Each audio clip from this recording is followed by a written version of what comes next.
Bonjour Nicolas Cadenne, vous êtes rapporteur général de l'Observatoire de la laïcité. Aujourd'hui, dans l'actualité, on entend parler de plus en plus des problématiques de demande de non-mixité pour l'accès aux locaux. Est-ce que vous pouvez nous expliquer un peu le concept ? Oui, il peut effectivement y avoir des demandes de non-mixité, donc de réserver des créneaux pour des femmes, par exemple, sous prétexte religieux. Donc ces demandes de non-mixité peuvent être refusées, évidemment, et doivent l'être sur la base du principe de l'égalité entre les femmes et les hommes, et sur la base du principe de l'interdiction des discriminations.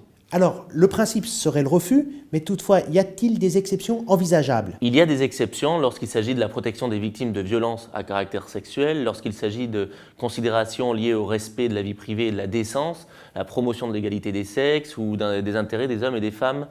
Et encore une exception, celle de la liberté d'association ou l'organisation d'activités sportives. Vous pouvez évidemment avoir des clubs de foot uniquement masculins ou des clubs de foot uniquement féminins. Mais en revanche, il ne peut pas y avoir de discrimination en raison du genre, y compris pour des motifs religieux. Et donc, sur ce cadre-là, il faut effectivement refuser ces demandes de non-mixité. Et une municipalité ne peut octroyer un créneau horaire à un groupe de personnes mettant en avant leur souhait de se séparer des autres du fait de leurs pratiques religieuses.